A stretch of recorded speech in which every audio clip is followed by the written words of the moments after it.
हरियाणा में बढ़ी बीपीएल की संख्या को लेकर जहां कांग्रेस ने सीबीआई जांच करवाने की मांग की, तो वहीं बड़खल से बीजेपी विधायक धर्नेश अदलखा ने कांग्रेस पर पलटवार करते हुए कहा कि सीबीआई जांच करवाने के लिए कांग्रेस को किसने मना किया। कांग्रेस पर निशाना साधते हुए उन्होंने कहा कि बीपीएल की आय सीमा पहले 1,20,000 रुपए थी, जिसे बढ़ाकर 1,80,000 रुपए किया गया, जिसकी वजह से भी बीपीएल की संख्या बढ़ी है। राज्यपाल अभिभाषण को लेकर बड़खल से बीजेपी विधायक धर्नेश अदलखा से खास बातचीत की हमारे एसोसिएट एडिटर अनिल कुमार ने।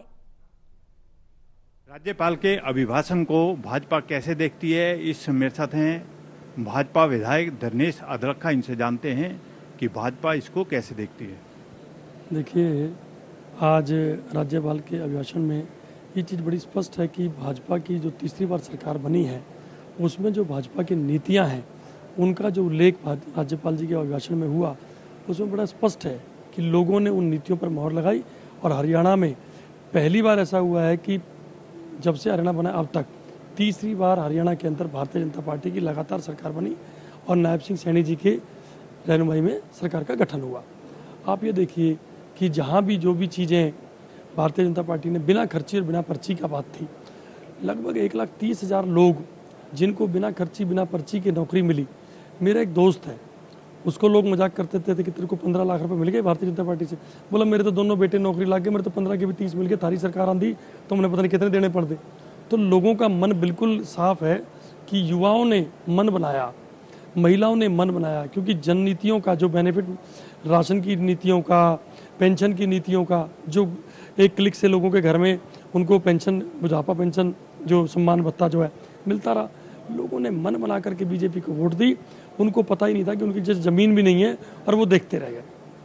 अदलखा जी, कांग्रेस ईवीएम पर लगातार सवाल उठा रही है, क्या कारण है कि कांग्रेस ईवीएम पर सवाल उठा रही है और जो कांग्रेस आरोप लगा रही है उसमें कितनी सच्चाई है? अभी कांग्रेस विधायक भारत भूषण बत्रा जी ने कहा कि आपने लोगों को लाभार्थी बना करके सरकार बनाई है, तो हम तो कह रहे हैं कि जिसका जो राइट बनता है तुम देते ही नहीं थे।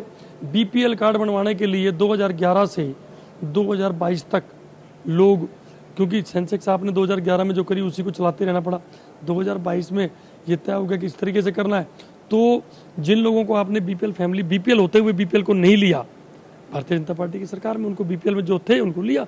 1,20,000 रुपये जो आपने बीपीएल की लिमिट थी उसको 1,80,000 किया।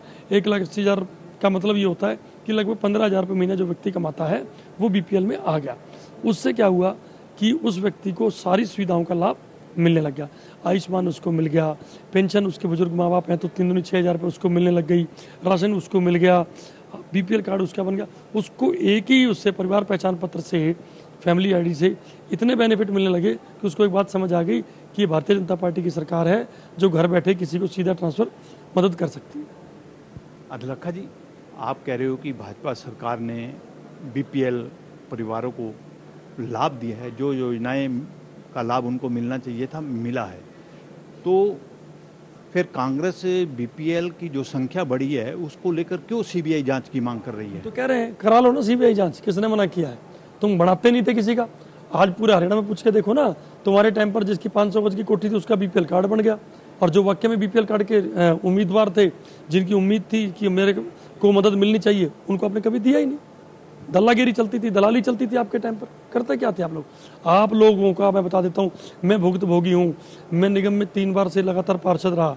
मैंने एक चीज़ देखी, पेंशन बांटने के लिए जो लोग बांटते थे, मेरे वार्ड में लगभग 850 लोगों को पेंशन मिलती थी। मान लो 774 लोग आ गए, बाकी पेंशन दस्तखत करके खा जाते थे, परवाही नहीं थी किसी की। पेंशन की सीट पर पोस्टिंग के लिए झगड़े थे, और आज एक क्लिक से आपको पेंशन मिलती है, घर में जाके पेंशन मिलती है। कैसे नहीं मिलेगी?